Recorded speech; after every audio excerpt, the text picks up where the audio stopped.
Hi, God's richest blessings to you. My name's Andy Rasman. This is a video series going through the book of Genesis. This is the third video in the series. We're now going to be looking at the 6 days of creation. In the last video, we ended with this here where you got the order of creation.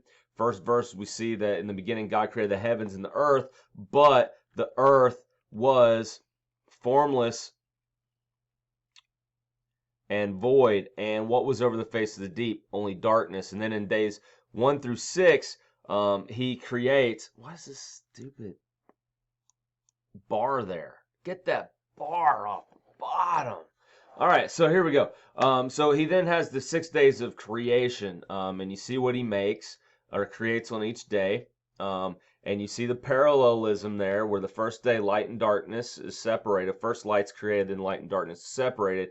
And then from there on the fourth day, you see more detail is given and formed with the light and darkness with the creation of the celestial bodies. And the second day, water and sky separated. And fifth day, the parallel day, you see that life is put into the water and sky. Third day, the land and water separated. You see sixth day, land and animals.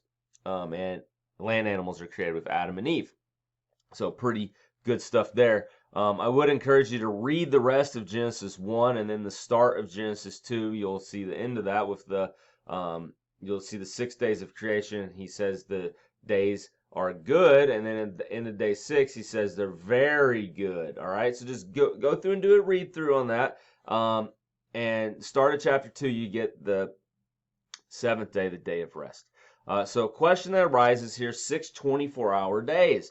Would these days have been 24-hour days or not? And so it really comes to yes or no, yes or no. Now, something that's hard here is because you'll get people that will always argue and say, well, are the days 24 hours? Like, they may actually mean like there was a period of light and then a period of darkness, but were they 24 hours? Maybe they're sitting there going on days 1 through 3 before the heavenly bodies are put in place. You would have maybe millions and billions of years of light and then billions and billions of years of darkness, and that would be your morning and evening, like a billion-year day and a billion-year night, and together one day. Okay, some people go that route, or they sit there and go, well, our days aren't actually 24 hours, or they go in Alaska, you got 20 hours of darkness and 4 hours of daylight. How do you know these days were 24-hour days? I'm like, guys, what I mean is 6 solar days. The earth spins, and in that spin, it's roughly 24 hours, and we call it a solar day. There's day and there's night, all right? So was it 6 of these 24-hour periods, roughly, solar days when I say this, okay? Yes or no? I take the stance yes, and I believe there are compelling reasons to do that. Again, get this stupid bar off my screen. Here's some compelling reasons. On each of these days, when God makes things, you see it, God said, and it was. And I got the verses there. Look those verses up. God said, and it was. Does it seem like it took a long time here? Now that alone doesn't make 24 hours. Each day could still be lengthy periods of time here. God said and it was, and then, tons of time. And there was evening and there was morning, the blank day. All right, the blank day. And there's a number there. First day, second day, third day, fourth day, fifth day, sixth day. Anytime in Scripture where you see a number put in front of day, 1 day, 2 day, 3 day, it is always understood as the solar day. All right, so if it says 40 days, it's 40 days. If it was a 3-day travel, it was a 3-day travel. All right, so that's it there. I think this is the really strong one. Exodus 29 to 11. And then Exodus 31, 15 to 17. Those of you pretty familiar with Scripture know Exodus 20. That's the 10 Commandments, and that would be talking about the Sabbath. All right, so here's what God says concerning the Sabbath. Remember the Sabbath day to keep it holy. That's the commandment. That's verse 8. But verse 9, 6 days you shall labor and do all your work, but the 7th day is a Sabbath to the Lord your God. On it you shall not do any work, you or your son or your daughter, your male servant or your female servant, or your livestock, or the sojourner who is within your gates. For in 6 days the Lord made heaven and earth, the sea, and all that is in them, and rested on the seventh day. Therefore the Lord blessed the Sabbath day and made it holy.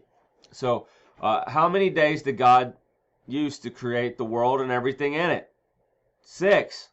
And he rested on the seventh. And that is a model and pattern for us to work for 6 days and rest on the seventh. We're not to work every single day. We're to have a day of rest. So this actually explains why God took more time than just speaking it all and doing it all at once, because he's showing this is a model for us. The way he created was a model in reference for us then for how we should have our work days. It's awesome. Now this also brings up the question of meat. Got meat. When you read through that, you saw that he created all the vegetation, and it was the vegetation that was given to all the animals. All right, that's literally what it says. There is no mention of animals eating each other. No mention of this at all. He says you can eat of every tree of the garden to man, but to the animals, let me pull this up. It's verse 29 in chapter 1. And God said, Behold, I have given you every plant yielding seed that is on the face of the earth, and every tree with seed in its fruit. You shall have them for food. And to every beast of the earth, and to every bird of the heavens, and to everything that creeps on the earth, everything that has breath of life, I have given every green plant for food. What gives here? It's every beast. Not some, not just certain ones. Every beast he has given plants to eat. This is not the world we currently live in, is it?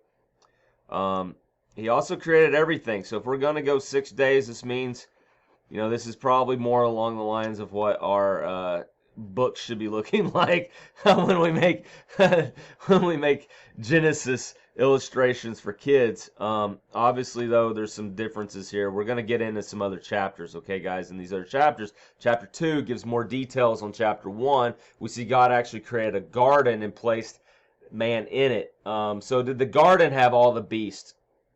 We don't know. So, I mean, maybe not all the beasts were in that garden.